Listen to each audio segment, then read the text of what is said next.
And as we tend to focus on the early reporting companies and those historic bellwethers, our next guest is looking at the broad trends rather than specific names. He's more of a macro guy. Let's welcome in Joseph Little, HSBC Asset Management Chief Strategist. And Joe, I guess I'll start by asking, when you're trying to figure out where the economy is going next, I'm sure you have a host of economic indicators. How much does corporate reporting also feed into your modeling and your scenarios?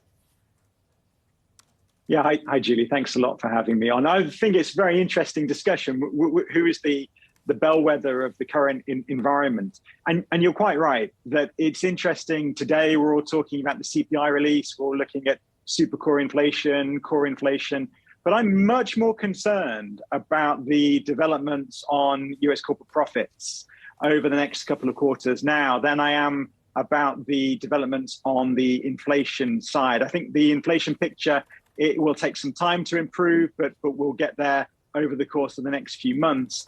The profits story, however, is the key leading indicator now for how the economic cycle is going to progress. So the broad trends for the first quarter earnings numbers are going to be what I am most focused on. I'm looking at the overall level of earnings, of course, the margins, the extent to which there's a squeeze on corporate profits coming from wages and nominal growth slowing at the same time. And I'm looking also at the guidance, the messaging from the CFOs and the CEOs about how they're seeing the outlook. And you're quite right on the names that you've observed. The early reporters, the big employers, the cyclical names, the industrial names are typically the ones that we would focus on. It's really the next couple of weeks. So I think this week around 4% of the S&P 500 is reporting. Next week we get about 14% of the market cap of the S&P 500. And the week after, that last week of April, we get around 40% of market cap for the S&P 500 reporting. So that's going to be a really big set of important and influential numbers and context to understand when we think about how the corporate profit picture is proceeding. And as I say, I think that's the key piece of the puzzle for when we think about what comes next in the macroeconomic picture as well. And so are you expecting some type of guidance reset this earnings period, considering some of the uncertainty that has been cited, even for quarters that have already happened? It seems like we are sitting in the midst of that uncertainty based on what these companies have already said in the past. Yeah, I mean, the puzzle, of course, this cycle has been that while we've seen a number of the key leading economic indicators that economists focus on, money supply, the PMIs, they've all begun to soften. The data on corporate profits and the data on labor market have remained very resilient. So I think one of your earlier guests mentioned the idea of long and variable lags of monetary policy. It takes some time, is what we've begun to see, for some of the implications of the most aggressive monetary policy tightening that we've seen since the 1980s to really have a big effect on the key economic activity indicators.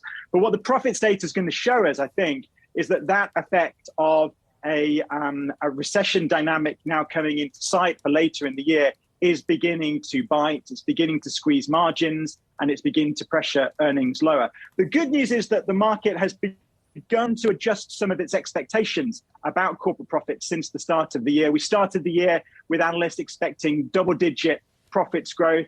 It's around zero, slightly positive now.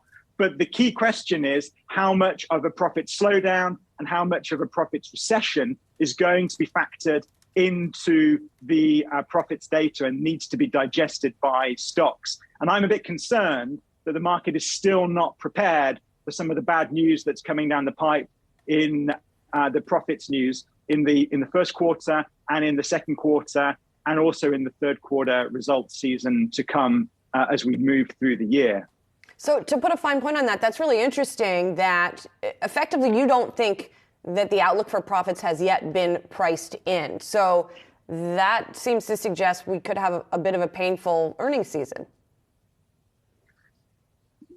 Yeah, well, it happens gradually and then suddenly. Normally, Julie, as you know, the real source of the challenge for the corporate sector is a combination of forces that are really coming together at the same time. Nominal growth is already slowing.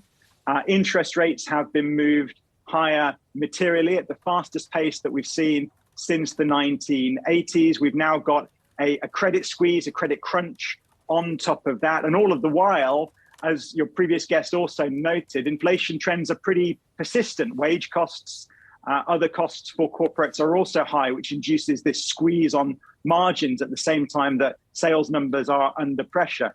So I think it all boils down really to this news flow around corporate profits. And that's why the next few weeks are so important as we begin to see a little bit of information of the year about how those profit trends are playing out. It's not just about Q1 earnings. It's about Q2 and about Q3. It's a process. These economic forces take some time to play out. But my expectation is that it really begins with profits as the key leading indicator. And as we move into later in the year for both the US and for the European economies, we're looking at a GDP and labor market recession as well. And of course, for investors, that creates a significant amount of uncertainty, a very difficult outlook, an outlook where we want to be quite defensive about our investment strategies and asset allocations.